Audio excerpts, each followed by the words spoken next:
السلام عليكم ورحمة الله.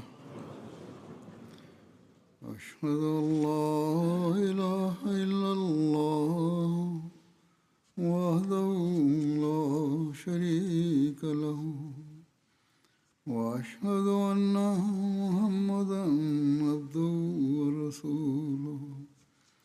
أما بعد فأعوذ بالله من الشيطان الرجيم. بسم الله الرحمن الرحيم. الحمد لله رب العالمين الرحمن الرحيم مالك يوم الدين. إياك نعبد وإياك نستعين. اهدنا الصراط المستقيم صراط الذين أنعمت عليهم غير المغضوب عليهم ولا الضالين.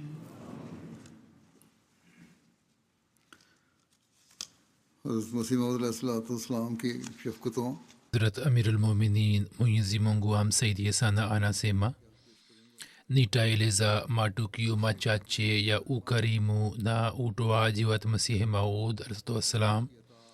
Hazrat Sheikh Yaqub Ali Sahib Irfani anaandika ya kwamba utoaji na upaji wake ulikuwa ni kama mto unaotiririka kwa kasi, na mikono yake ilikuwa ni kama mawingu yenye kudondosha chini lulu.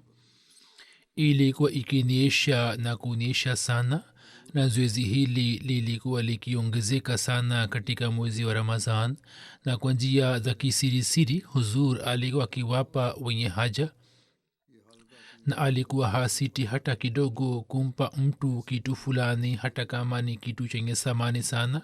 Hali hiyo inapatikana katika zama zote za maisha yake. Kabla ya kudai kwake kuwa maamur, shani hii ilikuwa ikipatikana katika maisha yake. Hivyo Mia Ghaffara Sahib Abdul Ghafur Kashmiri akieleza ukarimu wa Masihi Maud na huruma yake, anaeleza ya kwamba yeye alipofunga ndoa, Hat Masihi Maud akampatia dhahabu 2 zenye thamani kama msaada kwake.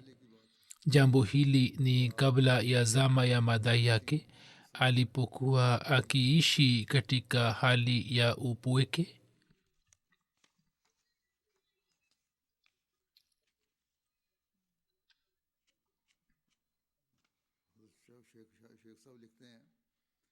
Hazrat Sheikh Sahib anaandika ya kwamba huo sio mfano mmoja tu, yapo matukio mengi ya namna hiyo.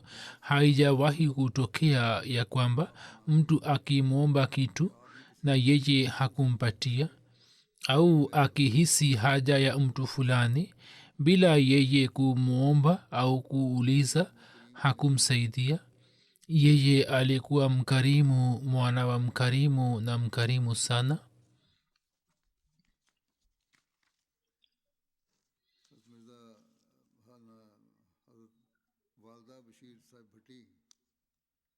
Mama wa Bashir Saheb Bhatti anasema safari moja wakati wa harusi ya Hazrat Mirza Mahmud Ahmad Sahib Khalifatul Masih wa pili raziyallahu ta'ala anhu, mwanamke mmoja mpiga ngoma alikuja na ngoma katika nyumba ya huzur na akaanza kupiga ngoma. Lengo lake lilikuwa ni kupata chochote, kwani ilikuwa siku ya harusi. Desturi hiyo inapatikana huko. Huzur aliposikia sauti ya ngoma akaelekea kwake na akasema kwamba mwambie asipige ngoma na mpatie kile anachoomba. Hivyo akapatiwa rupia 4-5. Kisha mwanamke huyu akasema kwamba msimu wa baridi umefika, mimi nahisi baridi. Ndipo huzur akaagiza kwamba apatiwe blanketi moja, lakini akamwambia kwamba asipige ngoma.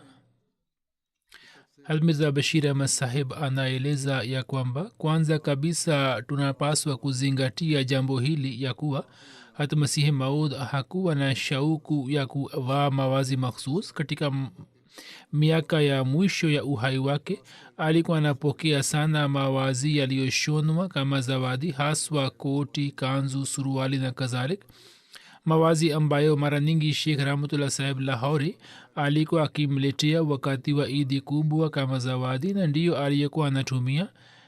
Saa nyingine alikuwa ananunua mwenyewe kilemba, mara nyingi alikuwa ananunua mwenyewe na kuifunga kwenye kichwa chake. Mavazi yalikuwa yananunuliwa na kutumika, wakati huo huo yalikuwa yanatolewa. Muda wote wenye kuomba walikuwa wanamuomba, na saa nyingine hali ilikuwa inafikia hivi kwamba Masihi Maud akitoa kitambaa fulani kama baraka alikuwa analazimika kununua kingine na kukivaa.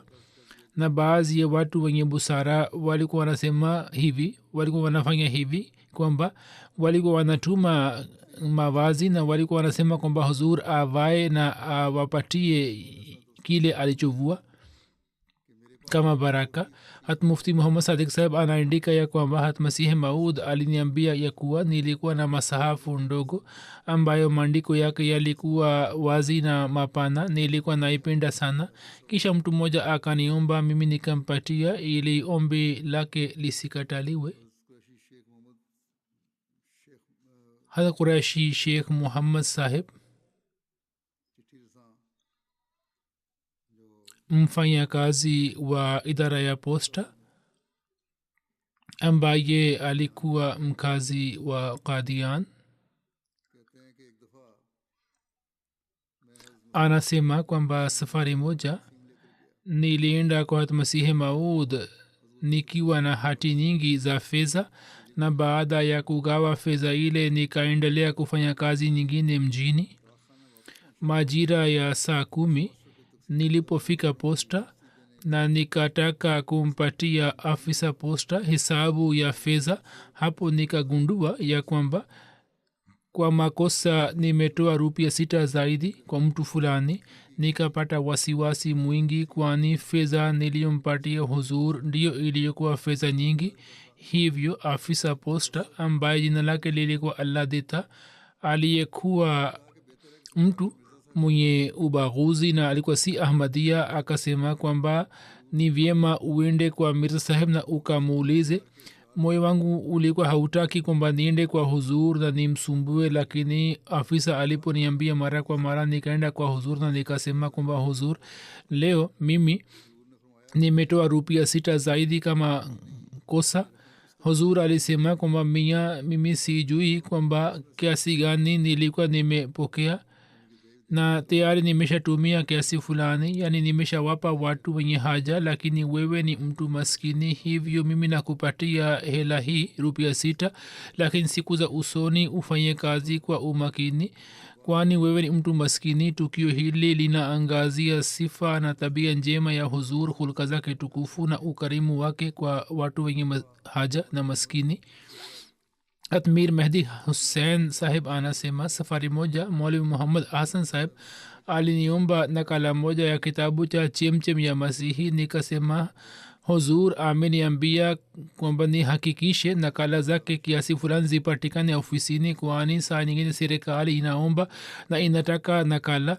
Hivyo mimi sina nakala ya kitabu ambayo niweze kukupatia, unaweza kuchukua kwa rukhsa ya huzur. Maulvi Sahib akamwandikia huzur, alisema kwamba katika ofisi zipo nakala 20 za kitabu cha Chemchem ya Masihi.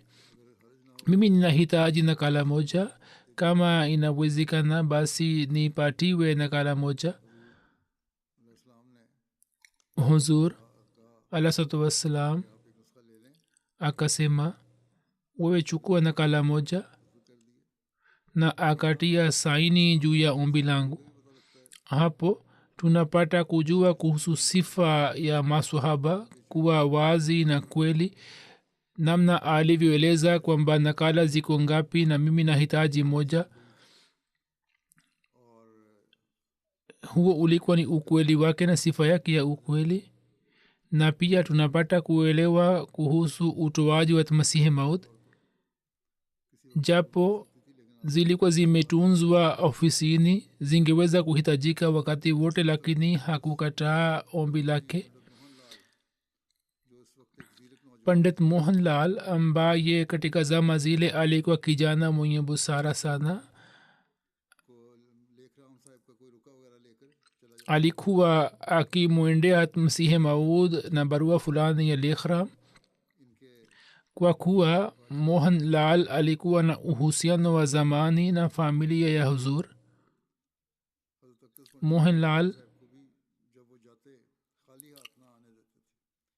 Mohanlal alipokuwa anaenda kwa huzur alikuwa hamrudishi mikono mitupu, bali alikuwa anampatia chochote, mawazi au sukari. Ilikuwa zawadi makhsus kwenye zama zile. Sheikh Yakubali saheb anasema kwamba hata mimi pia nilikuwa na uhusiano wa kiurafiki na Mohanlal na familia yake, na uhusiano huo ulikuwa wa zamani sana, tangu zama ya baba yake. Mohanlal akieleza kumbukumbu za siku zile alisema mara kwa mara kwamba huzur daima alikuwa akihurumia na alikuwa akikutana nasi kwa tabasamu na alikuwa akitupatia chochote. Safari moja huzur akanipatia matufaa mazuri, nikaenda nayo. Ilikuwa kawaida ya Pandit Lekhram kwamba nilipokuwa naenda kwake alikuwa ananiuliza kwamba umeleta nini. Nilipomwambia kwamba nimeleta matufaa, yeye akatizama kwa macho ya tamana akasema lete nikale. Pandit Mohanlal anasema kwamba mimi nikacheka na nikasema kwamba wewe hutakiwi kula kitu ambacho kimetoka kutoka nyumba ya adui. Wewe ni adui mkubwa wa huzur, wewe unaongea sana zidi yake, kwa nini unaomba kitu hicho? Yeye akachukua tufaha akanyenganya na akaanza kula. Ilmuradi anasema kwamba yeye daima aliona upendo na huruma kutoka kwa Hazrat Masihi Maud alaihi.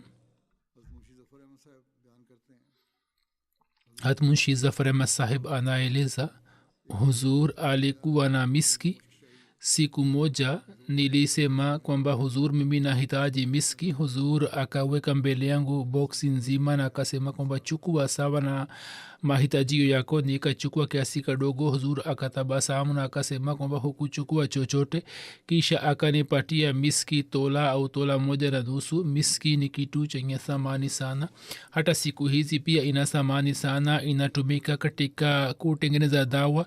Lakini huzur alikuwa hajali thamani ya kitu. Tabia yake ilikuwa ni kuonesha hulka njema na hulka tukufu.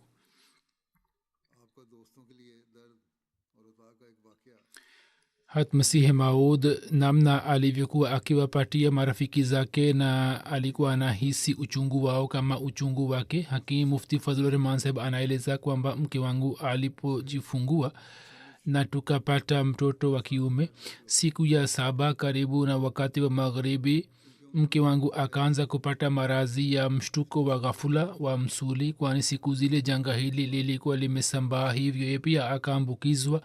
Mimi baada ya magharibi nikamkimbilia huzur, nikamwambia kuhusu hali ya mke wangu. Huzur akasema kwamba huo ni mwanzo wa maradhi sugu, nenda ukampatie mara moja dawa hing. Akamwambia dawa ya hing na akasema kwamba baada ya saa moja na nusu uje kunipatia taarifa. Nikahuzuria baada ya isha, nikasema maradhi yamezidi badala ya kupungua yamezidi. Huzur akasema kwamba nenda ukampatie konin rati 10 na baada ya saa moja uje kunipatia taarifa. Usifikirie kwamba mimi nimelala, unaweza kuja kuniita kutoka ngazi ya chini. Baada ya saa moja nikaenda tena nikasema kwamba hakupata nafuu. Huzur akasema kwamba nenda ukampatie rati 10 miski. Nikasema kwamba miski nitapataje muda huu? Huzur akaleta miski na akasema kwamba itakuwa rati 10. Nikasema huzur, hiyo ni zaidi ya rati 10. Akasema chukua, nenda nayo, itakusaidia siku za usoni. Nikachukua dawa ile nikaenda kumpatia mgonjwa. Baada ya saa moja nikaenda tena nikasema maradhi yamezidi mno. Akasema kwamba mpe tola 10 kastroli, yani mafuta ya mbarika. akaendelea kubadilisha dawa mbalimbali. Nikaaja na kumpatia kastroli, mafuta ya mbarika. Kisha mke wangu akatapika, na kutapika kunakuwa hatua ya mwisho katika marazi. Baada ya kutapika akaanza kukata pumzi, shingo yake ikanyoka, akapata kuzimia, akashindwa kutamka hata neno. Nikamkimbilia huzur, nikapanda juu. Huzur akasikia sauti yangu na akafungua mlango, akasema kwamba vipi, kuna kheri? Nikasema hali ya mke wangu si njema, ana hali mbaya, hawezi kupumua na shingo yake imenyoka, ni alama ya marazi, na ameshindwa kuona, hawezi kutamka hata neno. Huzur alisema kwamba silaha zote za kidunia tumezijaribu, sasa inayobaki ni silaha moja tu ambayo ni dua. Wewe nenda, mimi nitainua kichwa changu kutoka sijda. Angalieni huruma yake atakapopona. Anasema baada ya kusikia nikaaja nyumbani, nikamwambia mke wangu kwamba we usiwe na wasiwasi, sasa Masihi Maud amebeba wajibu wa kufanya dua. Anasema kwamba ilikuwa muda wa saa 8 usiku. Nikaaja nyumbani, nikamwacha mgonjwa katika hali yake ile, nikaenda kulala kwenye chumba kingine. Hata Masihi Maud alisema kwamba nitafanya dua. Hapo mimi sina kazi yote iliyobaki. Anasema asubuhi nikaamka kwa kusikia kelele za vyombo. Nilipoona mke wangu alikuwa anaweka vyombo, nikamuuliza ana hali gani. Akasema kwamba ulikuwa umelala, na baada ya masaa mawili Mwenyezi Mungu akanipatia uponyo. Alhamdulillah rabbil alamin. Kutoka tukio hili tunapata kuelewa na kujua huruma yake kwa marafiki zake na namna alivyokuwa akihisi uchungu wao kama uchungu wake na utoaji wake. Hata Sheikh Yaqub Ali Saheb Irfani anaandika ya kwamba mtu mmoja aitwaye Nihal Singh alikuwa mkazi wa Qadian. Kwenye siku za ujana wake alikuwa anafanya kazi jeshini, na siku hizi alikuwa amepata penshini. Nyumba yake ilikuwa karibu na nyumba ya Mirza Sultan Ahmad Saheb, yani kuta za nyumba yake zilikuwa zimepakana na kuta za Mirza Sultan Ahmad. Alikuwa adui mkali wa Jamaat, na kwa sababu ya mipango yake na njama zake, kesi moja ya kijinai ilikuwa imefunguliwa zidi ya Khilmsi Awal na zidi ya baadhi ya wanajamaati wengine. Mtu huyo siku zote alikuwa anawasumbua Waahmadia pamoja na watu wengine, na kuwatukana kulikuwa ni kawaida yake. Kwenye siku zile zile za kesi, siku moja mke wa mpwa wake akaugua na akaambiwa kumeza dawa ya miski. Ilikuwa ngumu ya kupata miski, na pia ilikuwa kitu chenye thamani sana. Kwenye hali hiyo akaenda kwa huzur na akaomba miski. Mtu huyo aliyekuwa adui wa Jamaat Masihi Maud aliposikia sauti yake akaaja mara moja na akampatia. Hakumsubirisha kwamba aendelee kusubiri. Aliposikia sauti yake na ombi lake akaenda ndani, akasema kwamba simama hapa, mimi nakuletea. Hivyo akaleta nusu ya tola miski na akampatia. Hata Sheikh Yaqub Ali Sahab anaandika ya kwamba hata Masihi Maud alayhi wassalam tauni iliposambaa nchini, kwa mujibu wa wahi na elimu ya Mwenyezi Mungu, alianza kutengeneza dawa moja ambayo Adhur akaipa jina la Tiryake Ilahi. Dawa hiyo haikuwa na mpangilio maalum, bali kadri Mwenyezi Mungu na wahi ulivyoendelea kumwongoza yeye, akaendelea kuchanganya dawa mbalimbali ndani yake, na hakuzingatia kanuni ya tiba iliyokuwa ikipatikana zama zile, na akachanganya vitu mbalimbali kwa mujibu wa elimu ya Mwenyezi Mungu na wahi. Alikuwa anachanganya sawa na elimu ya Mungu, na katika dawa ile alichanganya dawa nyingi zenye thamani. Dawa hii ilipotayarishwa, Huzur kwa moyo wake mpana akaigawa kwa watu, na hakuchukua malipo yote hata senti, bali hata wale waliomba kutoka nje akawatumia kwa njia ya parcel, kwa njia ya posta. Dr. Sadiq Saheb safari moja alieleza kwamba mtu fulani alimwomba Huzur dawa hiyo Taryak masha 2-3. Huzur akamtumia boksi nyingi kwa njia ya posta. Anasema hata mimi mwenyewe, Irfani Saheb anaandika kwamba mimi nilimwomba Huzur na ye akanipatia sehemu ya kutosha ya dawa ile. Mwenendo huo haukuwa kuhusu dawa hiyo tu ya tariak, bali kuhusu dawa zote. Hii ndio ilikuwa tabia yake. Saa nyingine alikuwa akitoa chupa nzima, na baadhi ya wakati alikuwa anawapa maadui zake miski iliyokuwa na samani na bei sana, tukio ambalo limetangulia hapo juu. Hazrat Sheikh Muhammad Nasim Sahib anaeleza ya kwamba safari moja tulihitaji miski, ilikuwa muhali kupata katika Kadian. Tukamwomba huzur na huzur akatupatia zaidi kuliko mahitajio yetu. Munshi Zafar Ahmad Sahib wa Kapurthala anaeleza, mtu mmoja baada ya kufanya jitihada sana na kwa kutumia hela nyingi alipata maagizo ya dawa kutoka mtu fulani, na kisha akatengeneza dawa na kumpatia huzur, na pia akampatia maagizo ya dawa. Rafiki yangu mwingine akaniambia kwamba tufanye mpango ili tupate maagizo yale, lakini mtu huyo aliko hamwambii yeyote. Nikaenda kwa huzur na ikasema rafiki yangu fulani amempatia huzur kushta.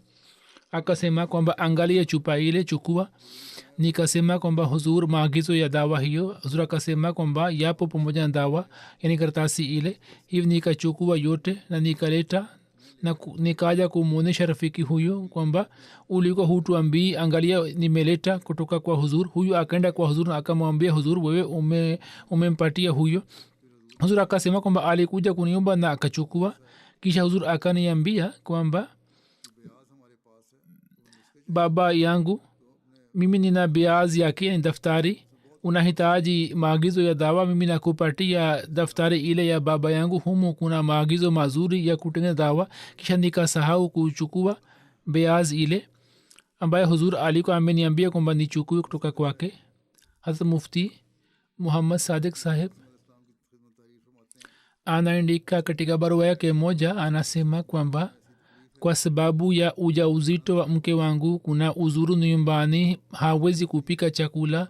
Chapati ninaagiza kutoka tanur, lakini kupika mchuzi ni shida sana. Hivyo mimi namwomba kwamba huzur nipatie ruksa ya kupata mchuzi kutoka langar.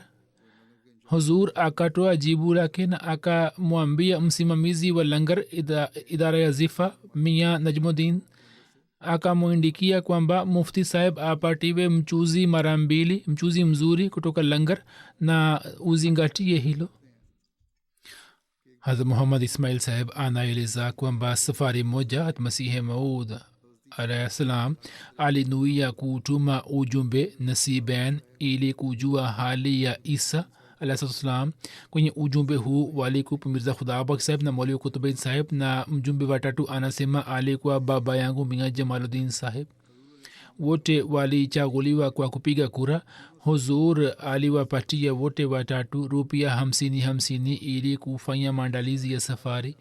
Kisha huzur alifanya mkutano moja, na kwa sababu ya sababu mbalimbali ujumbe huu haukuenda, na ujumbe huo ulipozuiliwa kwenda, anasema kwamba baba yangu akarudisha rupia 50 kwa huzur. Huzur alisema kwamba hela ambayo tunampatia mtu fulani hatuchukui kutoka kwake. Baba yangu aliporudi nyumbani, anasema kwamba alinisimulia tukio hili. Hatmala Ghulam Hussain sahib anaeleza jambo hili ni la 1895 au 94, ni siku za jalsa salana. Hasamuddin sahib Sialkoti alikuwa na shauku sana ya kupika chakula na kula chakula. Alikuwa amekuja kwenye jalsa, ye alikuja kuisifu shabdeg mbele ya huzur. Alisema kwamba huzur, shabdeg ni chakula kizuri sana, ndani yake kunakuwa na nyama na kunakuwa na mboga mbalimbali, na chakula hicho kinapikwa usiku kucha. Huzur aliniita na alisema kwamba chakula ambacho Shah Sahib anakipenda wewe upike kwa ajili yake. Hivyo nyama ilikuwa inapatikana, tulinunua kutoka hapa, na kisha mboga wa shaljam tuliagiza kutoka Batala. Wakati wa jioni takriban vyombo 4 viliwekwa juu ya jiko, na mchele pia tulinunua kutoka duka moja, mchele mzuri uliokuwa mashuhuri kama kilo 100. Na asubuhi wageni walilishwa chakula sawa na matakwa ya Sayyid Hasamuddin sahib. Mirza Bashir Ahmad Sahib anaeleza kwamba Munshi Zafar Ahmad Sahib amenipatia maandiko haya kwamba safari moja wakati wa jalsa salana tulipungukiwa matumizi. Siku zile kulikuwa hakuna mchango maalum wa jalsa salana. Hat Masihi Maud alikuwa anatumia matumizi ya jalsa kutoka kwa mfuko wake. Mir Nasr Nawab Sahib marehemu ambaye alikuwa msimamizi wa idara ya zifa akaja na akasema kwamba mimi sina chochote kwa ajili ya wageni, matumizi yamekwisha, bidhaa zimekwisha, sasa hatuna chochote kwa ajili ya wageni. Huzur alisema kwamba nenda ukachukue dhahabu kutoka bibi sahiba ya Hatamajan na dhahabu ambayo iwe inatosha kwa ajili ya wageni, nenda ukauze dhahabu ile na ununue mahitajio na matumizi ya wageni. Mir Sahib akachukua dhahabu akaenda kuuza na akaleta bidhaa kwa ajili ya chakula kwa ajili ya wageni. Baada ya siku mbili Mir Sahib akaja kusema tena kwamba kwa ajili ya kesho hatuna sasa kitu chochote, sasa tufanyeje? Huzur alisema kwamba sisi tumefanya mpango sawa na uwezo wetu, yale tuliokuwa nayo tumetoa, sasa hatuna haja ya kuwa na wasiwasi. Mwenyezi Mungu ataona mwenyewe na hawa ni wageni wake tu, Mungu atapanga mpango kwa ajili yao. Anasema kwamba siku ijayo asubuhi saa 2 au saa 3 mtu mmoja alipokuja kutoka posta, huzur akaniita mimi na Mir Sahib, na afisa huyu wa posta atakuwa ameleta hundi 10-15 ambazo zilikuja kutoka sehemu mbalimbali. Ilikuwa imeandikwa 100 au 50 na walikuwa wameandika kwamba sisi tumeshindwa kuhudhuria, hivyo tumetuma hela kwa ajili ya wageni. Huzur alipokea na akatoa hutuba juu ya sifa ya tawakkul. Anasema walikuwepo watu wachache. Huzur alisema kwamba kama ambavyo mtu wa dunia anategemea hela anayotunza kwenye sanduku kwamba atatoa atakapopenda, wale wanaotawakali juu ya Mungu wanakuwa na yakini juu ya Mungu, na hiyo inatokea kwamba pale wanapokuwa na haja Mwenyezi Mungu anawapatia na anatuma kwa ajili yao. Aliposema kwamba hawa ni wageni wa Mungu na ataka wamefanya dua vile vile ili kwa tawakkul kamili juu ya Mwenyezi Mungu, kisha Mwenyezi Mungu alifanya mpango. Hatmi Rahmatullah Sahib anaeleza kwamba Huzur alikuwa anasema kwamba ukame na janga vinajumuika, lakini watu hawafanyi toba, watu wanakufa kwa njaa. Baada ya miaka 3 tauni ilisambaa nchi nzima katika siku za ukame. Huzur alikuwa anasema kwamba katika hadithi habari hii imetajwa kwamba katika zama za Masihi Maud ukame utatokea. Ahadi ya Nabii Karim na ahadi ya Mwenyezi Mungu ilitimia, lakini upande wa pili akamwambia Maulvi Sahib Khalifa Awwal raziyallah kwamba kwa kadri unavyoweza ukusanye bidhaa. Na wakati ule usimamizi wa langar ulikuwa mkononi mwa Huzur. Huzur mwenyewe alikuwa anasimamia mambo yote, hivyo ilikuwa hatari ya ukame, ilikuwa hofu. Hivyo alisema kwamba mufanye mpango wa kukusanya bidhaa na chakula, na akamkabidhi Khalifa Awwal kwamba aende akanunue mara moja. Hivyo akamwambia Maulvi Sahib, na kwa amri ya Huzur Maulvi Sahib alienda kununua magunia 30. Hela ilikuwa ndogo sana, hivyo akauza dhahabu zote aliyokuwa nyumbani Hatmasihi Maud, na akampatia Maulvi Sahib rupia 700 kwa ajili ya kununua ngano. Rupia 700 ilikuwa hela nyingi kwenye zama ile. Maulvi Sahib akampeleka Mirza Najmuddin kwenye kijiji fulani ili kununua ngano. Anasema kwamba Mirza Ismail Sahib alienda pamoja naye, ngano ikanunuliwa. Na kuna Bekanir, kuna maeneo ya Rajasthan, watu walikuja kutoka pale. Ukame uliko umetokea huko, watu wakaja hapa na walikuwa wanaomba chakula. Huzur alitoa amri kwamba muda wote chakula kiendelee kupikwa na chapati iwe tayari. Akamwambia Mirza Najmuddin kwamba anayeomba chapati apatiwe chapati na mtu asirudi bila chakula. Katika siku chache bidhaa zilikwisha.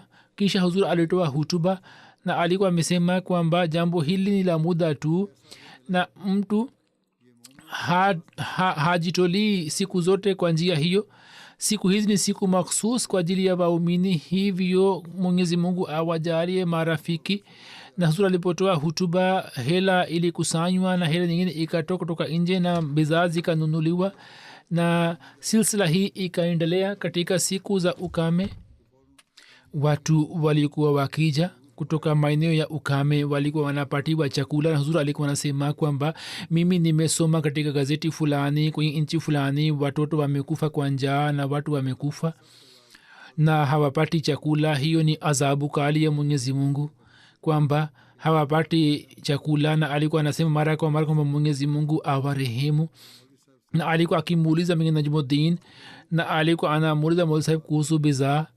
Siku hizi pia katika nchi mbalimbali za dunia hali hii ipo, ni shida sana. Kuna ukame, watu hawana chakula, watu wanakula kwa njaa, hawezi kununua. Ni fadhili ya mungu kwamba popote pale ambapo jamaat inapata taarifa inapeleka hela kwa ajili ya kuwasaidia na inatimiza mahitajio yao, na watu wanashiriki kwenye kazi hii. mwenyezi mungu awajalie zaidi kwamba waendelee kufanya juhudi ili kuwasaidia watu wenye haja na wanaoishi katika maeneo yenye ukame. Hazrat Kazi Nur Muhammad Sahib anaeleza kwamba mimi jambo hili ni la zama ya Khalifatulmasih wa Thani Hazrat Amirul Mominin. Anasema kwamba yeye alikuwa mwenzangu katika darasa. Nilipata nafasi ya kusoma katika Dar Masih. Maulana Sherali Sahib alikuwa anatufundisha. Hazrat Masih Maud alikuwa anatoa mawaiza kwa kina mama. Wakati ule sauti ya mawaiza ilikuwa inafikia masiki yetu, lakini ni masiki yetu kwamba sikumbuki lolote.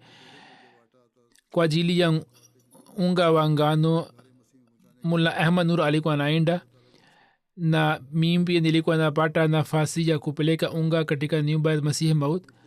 Na safari moja nilimwona huzur kwamba alileta hela nyingi na akampatia Mullah Ahmad Nur, yani bila kufanya hisabu akampatia, na akasema kwamba nenda uendelee kuendesha mambo ya langarkhana, ununue vitu vingine ili mambo ya langarkhana yaendelee kufanywa. Amina Jiraddin Sahib anaeleza kwamba hili ni tukio la safari moja, kwamba nilipata shida yako nikashindwa kutamka hata neno moja. Hat Masihi Maud akamwombe Nuruddin kwamba utibu ko ya Chiraddin, kuna sababu gani hawezi kuongea? Hatmul Sahib akaendelea kunitibu, lakini sikupata faida yoyote. Kisha Dr. Muhammad Hussain Shah Sahib, Dr. Yakub Beg Sahib, Dr. Bude Khan Sahib walijumuika katika mji wa Lahore. Huzur aliongea nao kuhusu marazi yangu kwamba kuna sababu gani kwamba kijana huyu hawezi kuongea. Hapo Dr. Yakub Beg Sahib akaona na akasema kwamba huzur, ukinipa amri basi tonsils yake tuzikate kutoka ndani. Na kwa kufanya hivyo, kwa kufanya upasuaji huo, sauti yake ikarudi. Huzur Ali hakusema lolote, akanyamaza. Kisha baada ya siku chache Huzur alisema kwamba Chirag, mimi nitakutibu, na alisema kwamba mimi nitatayarisha dawa kwa ajili yako. Ni hikma ya mungu kwamba siku ile ile mtu mmoja akaleta achari kutoka Amritsar. Huzur aliona na akasema kwamba hiyo ndiyo tiba yako. Alikuwa amesema kwamba nitatayarisha dawa moja. Kisha mtu mmoja, hakimu mmoja, yani alikuwa daktari wa kienyeji, yeye alileta achari ya majani ya ak. Huzur alisema kwamba hiyo ni tiba yako. Wakati wa chakula alikuwa anampatia majani mawili matatu juu ya chapati, na anasema yalikuwa tamu sana. Huzur pia akala kutoka achari ile, anasema nikapona. Na hapo Huzur akanipatia chombo nzima kwamba wewe utumie, na mimi nikatumia na mimi nikapona kabisa. Mirza Fazl Beg Sahib anaeleza kwamba kwa mara ya kwanza nilifika Kadian. Huu ulikuwa ni mwaka wa 1898. Baba yangu Mirza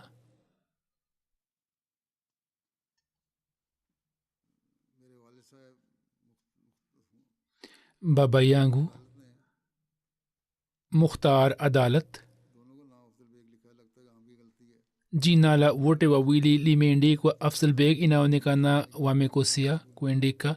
Anasema kwamba baba yangu Mukhtar Adalat aliniingiza katika Talimus High School kwa ajili ya masomo. Walikuwepo wanafunzi wachache bweni, na wakati ule wanafunzi wa bweni walikuwa wakila chakula kutoka langarkhana.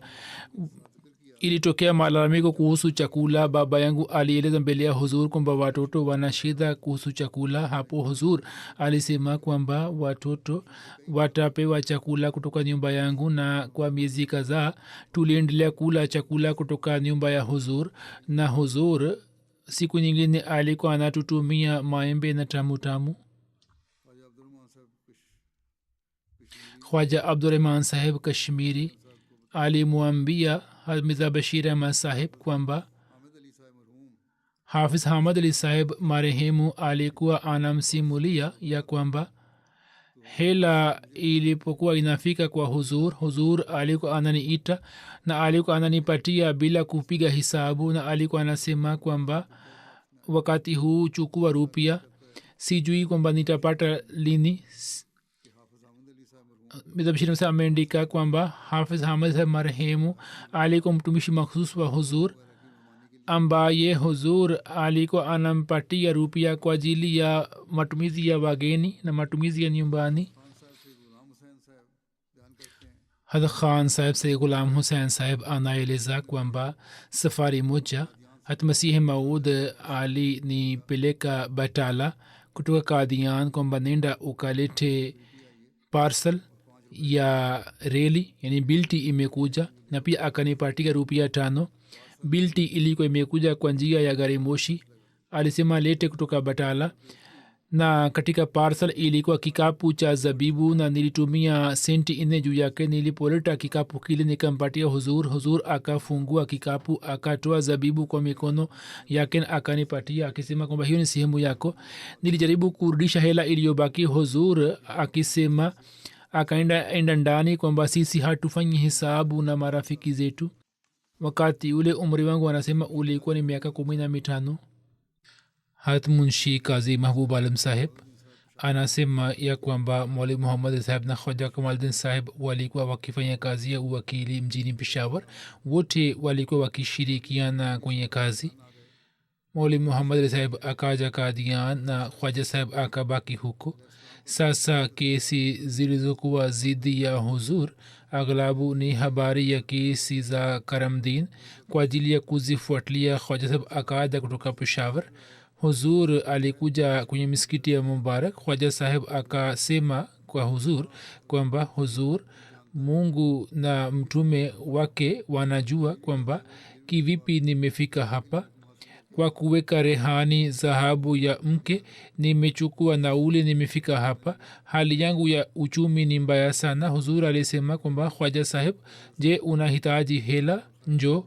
Kisha huzur akaenda ndani na Khwaja Saheb akaenda pamoja naye. Huzur akafungua sanduku na akajaza kwa mikono na akampatia Khwaja Saheb na akasema kwamba Khwaja Saheb, inatosha au unahitaji zaidi?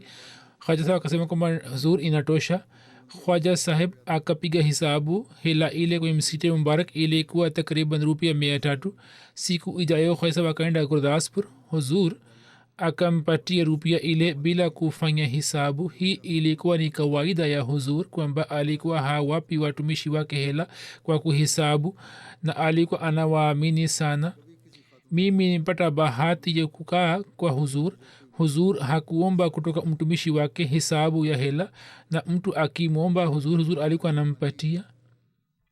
Sheikh Yakub Ali Rifani Saheb akieleza habari ya huruma hii kuhusu Khwaja Saheb anaandika kwamba Khwaja Kamaluddin Saheb leo amekusha ritadi, yani amejitenga na jumuiya na ana uadui na watoto wa baba aliyefanya hisani juu yake. Yani hata Masihi Maud alikuwa amefanya hisani juu yake, lakini Khwaja Saheb ana uadui na watoto wake.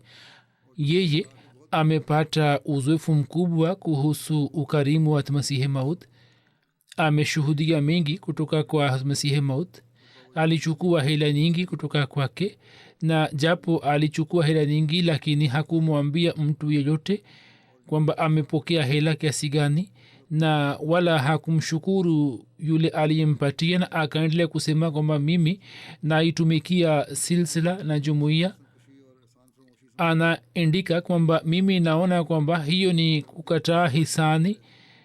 Siku ambapo kulikuwa na kesi katika gurdaspur, kesi za Maulvi Karamdin, safari moja wakati wa kesi alimwonyesha huzur barua ambayo alikuwa amepokea kutoka nyumba yake Peshawar, na ndani yake kulikuwa na habari kwamba wao wanahitaji hela. Huzur akampatia rupia 500 taslimu, kisha akaendelea kumpatia rupia 100 kila mwezi. huzur alipoeleza kwa wanajamaat walikuwa wametuma hela nyingi kwa ajili ya matumizi ya kesi. hela hii ilikuwa kwa Khwaja Saheb. huzur hakuomba hisabu kutoka kwake, na pamoja na hayo Sahibzada Abdulatif Shahid safari moja alimletea Hatmasihi Maud koti moja yenye thamani iliyokuwa na mtindo wa Kiafghani. Khwaja Saheb akamwomba kutoka huzur akisema kwamba huzur, nipatie koti hii, mimi nitavaa na nitaenda mahakamani, na kwa sababu ya baraka ya koti hii wakili ali adui wangu atapata haiba. huzur akatabasamu na akampatia Khwaja Saheb kanzu ile. Kwenye hutuba iliyopita ilikuwa imeelezwa kwamba Saheb alikuwa ameleta koti moja iliyokuwa ya ngozi yenye hadhi ya juu. siku hizi pia mavazi ya kingozi yana thamani, katika zama ile pia ilikuwa na thamani. alipoomba koti, huzur akampatia koti ile. Sheikh Hamad Ali Saheb anaeleza kwamba huzur hakuomba hisabu kutoka kwangu hadi umri wa mwisho, wala hakukasirika juu yangu. safari moja nilienda Lahore, Maulvi Nuruddin Saheb akapeleka hundi ya rupia 700, nikaleta rupia ile. ilikuwa money order au ilikuwa kifurushi. pia nikanunua baadhi ya vitu na nikaleta rupia 50 iliyokuwa imebaki baada ya kununua vitu mbalimbali. nikampatia huzur hisabu ya hela. huzur akasema kwamba je, nimeomba hisabu kutoka kwako? Sheikh Ahmadin Saheb anaeleza kwamba safari moja Hatmasihi Maud aliniamrisha kwamba uende Amritsar kwa Mia Nabi Baksh Rafugar, na akanipatia barua kwamba umpatie huyu, na vitu ambavyo akinunua kwa ajili yako ulete haraka na hadi kesho uje. siku ijayo nikafika kwa kuchelewa. alikuwa mtumishi wa huzur Mia Karamdin Saheb. huzur akamwamuru aende na aangalie kwamba Ahmadin kwa nini hakurejea kutoka Amritsar. njiani nikakutana na Mia Karamdin Saheb. akasema kwamba huzur ana wasiwasi kuhusu wewe. nilipofika kwa huzur alisema kwamba je, umefika salama? nikasema kwamba huzur, nimefika salama. na huzur alipouliza hali yangu, mimi nilifurahi sana kwamba huzur ameuliza hali yangu. mimi nikampatia kartasi moja ya hisabu na nikajaribu kumpatia. huzur alisema kwamba kartasi hii ni ya namna gani? nikasema kwamba ni hisabu ya vitu nilivyonunua na pesa hii ilibaki. alisema kwa mapenzi makubwa kwamba je, mimi na wewe tuna hisabu na pesa hii chukua wewe kwa ajili ya matumizi yako. nilifurahi sana. Sheikh Yaqub Ali Sabir Fani anaandika kwamba hata Hakimul Ummat Maulana Nuruddin Saheb safari moja alichukua mkopo kutoka kwa huzur. yeye aliporudisha mkopo ule, huzur hakupenda kitendo hicho na alirudisha hela na akasema kwamba je, unaona kwamba pesa yako na pesa yangu ni vitu viwili tofauti? Sheikh Yaqub Sabir Fani anaandika kwamba huzur alipotangaza kuwa masihi aliahidiwa na watu walipata kujua kwamba Mwenyezi Mungu amempatia bishara kwamba wafalme watatafuta baraka kutoka kwa mavazi yako. watu walikuwa wanamwomba mavazi yake na huzur alikuwa hakatai, na saa nyingine hali ilikuwa inatokea kwamba alikuwa anabaki na mavazi yale alikuwa amevaa na mengine yote alikuwa anatoa. Sheikh Yakub Safani anasema kwamba huzur alimpatia Mir Abbas ruksa kwamba hela atakayopokea baada ya kuuza Brahini Ahmadiyya anaweza kutumia juu yake. Huu ni ushahidi wa ukarimu wake.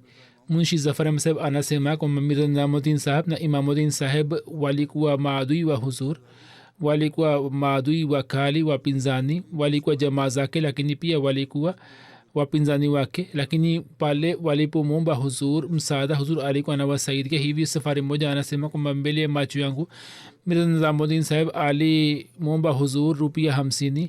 Huzur akamtumia kwa kupitia Hafiz Ahmad Ali Saheb.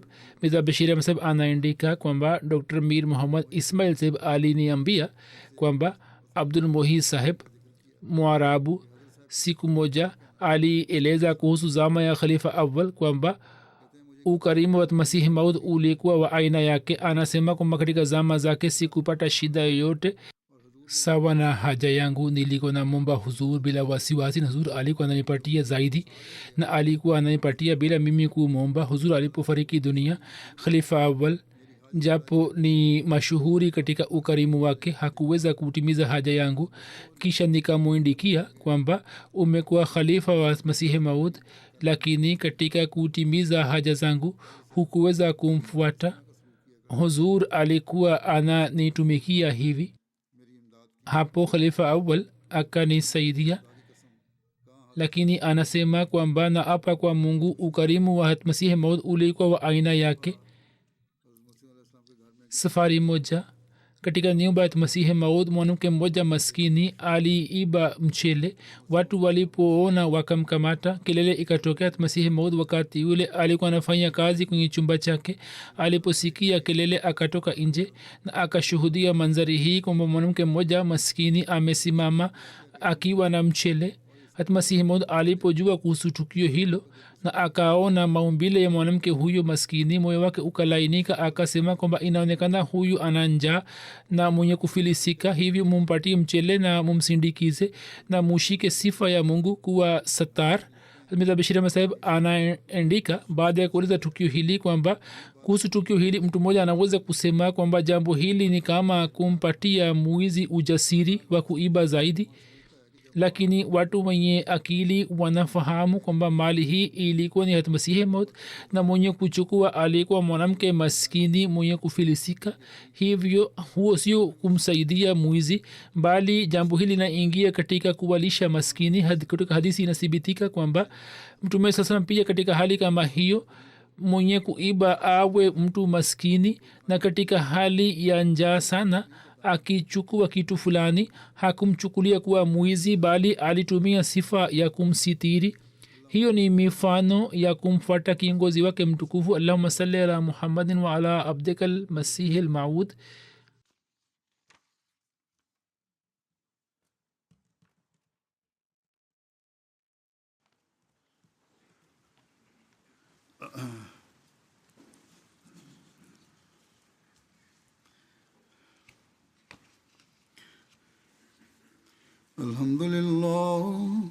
الحمد لله نحمده ونستعينه ونستغفره ونؤمن به ونتوكل عليه ونعوذ بالله من شرور أنفسنا ومن سيئات أعمالنا. من يهده الله فلا مضل له ومن يضلل فلا هادي له. ونشهد أن لا إله إلا الله ونشهد أن محمدا عبده ورسوله. عباد الله رحمكم الله، إن الله يأمر بالعدل والإحسان وإيتاء ذي القربى وينهى عن الفحشاء والمنكر والبغي يعظكم لعلكم تذكرون. اذكروا الله يذكركم وادعوه يستجب لكم ولذكر الله أكبر.